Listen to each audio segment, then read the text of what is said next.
இன்றைக்கி பார்த்திங்கன்னா பப்பாளி பழம் அல்வா செய்ய போகிறேன். அதுக்கு பார்த்திங்கன்னா முழுக்காய் அரைக்காய் எடுத்துக்கிறேன். முழுக்காய் எடுத்து அதிகமாக இருக்குன்ட்டு இதெல்லாம் கொட்டையெல்லாம் எடுத்துகிட்டு தோல் சீவி கட் பண்ணிவிட்டு காமிக்கிறேன் எப்படி செய்யணும். தோல்லாம் சீவி விதையெல்லாம் எடுத்து சுத்தம் பண்ணியாச்சு. இது கட் பண்ணி மிக்சியில் அரைச்சிக்கலாம்.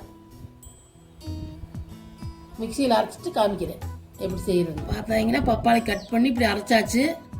அது தேவையான பொருள் பார்த்திங்கன்னா கொஞ்சம் ஒரு கப் சர்க்கரை, ஒரு 4-5 முந்திரி, 4 ஏலக்காய், ஒரு 4 ஸ்பூன் நெய், இதெல்லாம் போட்டு எப்படி செய்யணும் காமிக்கிறேன். முதல் முந்திரி பொரிச்சிக்கலாம். ஏலக்காய் சர்க்கரை போட்டு அரைச்சிக்கலாம். மிக்சியில் கொஞ்சம் சர்க்கரை சேர்த்து அரைச்சிக்கலாம். அப்படி எப்படி செய்யணும் காமிக்கிறேன். இப்போ பார்த்தீங்கன்னா அடுப்பு பற்ற வச்சுக்கலாம். கொஞ்சம் கனமான இதாக வச்சுக்கோங்க, வடச்சட்டியாக. எங்ககிட்ட இதாக இருக்குது வைக்கிறோம், நீங்கள் இன்னும் கனமாக இருக்கிறது வச்சுக்குவோம். நெய் ஊற்றி முந்திரி பருப்பு வறுத்துக்கலாம். 2 ஸ்பூன் நெய் ஊற்றிக்கலாம்.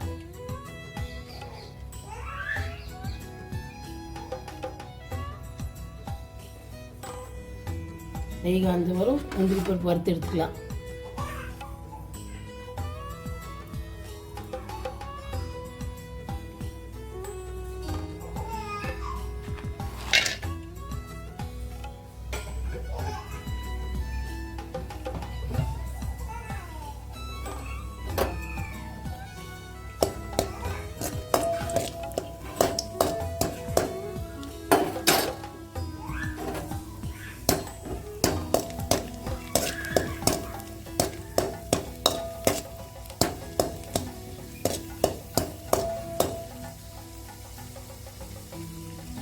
முந்திரி பருப்பு வறுவிட்டுச்சு நீ எடுத்துக்கலாம்.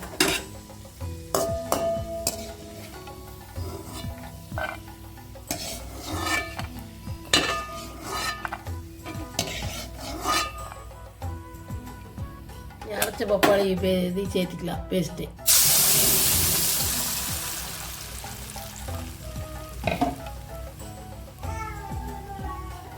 நீ தண்ணி சுண்ட வரைக்கும் நல்லா ஊட்டி எடுத்துக்கலாம். அதுக்கப்புறம் சர்க்கரை சேர்த்துக்கலாம். நல்லா தண்ணி சுண்ட வரைக்கும் இப்படி கிளறி விட்டுக்குங்க. நல்லா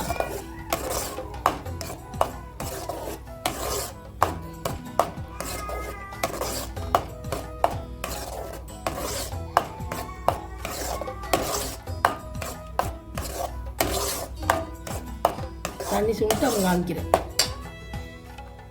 அதுக்கப்புறம் மூடி வச்சுக்கோங்க. மூடி வச்சு அப்பப்போ எடுத்து கிளறி விட்டுக்குங்க.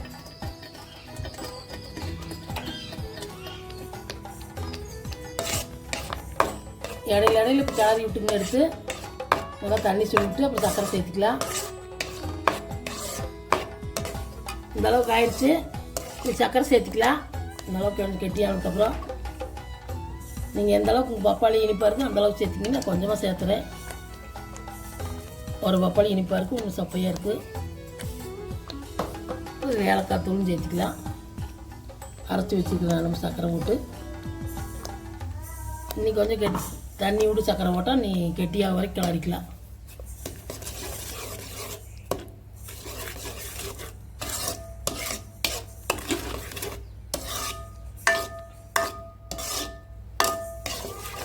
இன்னும் கொஞ்சமாக நெய் சேர்த்துக்கலாம். நெய் சேர்த்து சுண்ட வரைக்கும் கிளறிக்கலாம்.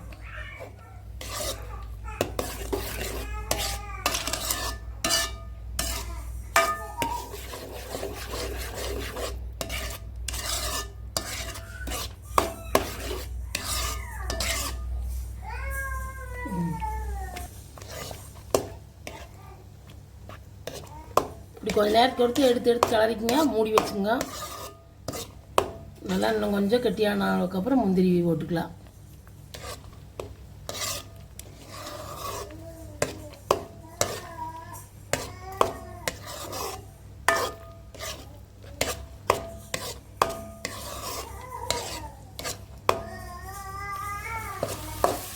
பார்த்தீங்கன்னா இது அல்வா இதுக்கு வந்துருச்சு. முந்திரி சேர்த்துக்கலாம்.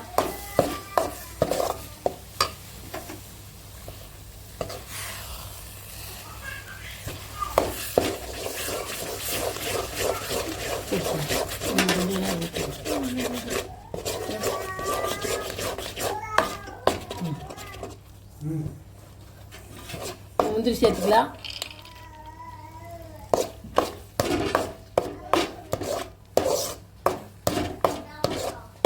சூப்பராக அல்வா ரெடி ஆயிடுச்சு, பப்பாளி அல்வா.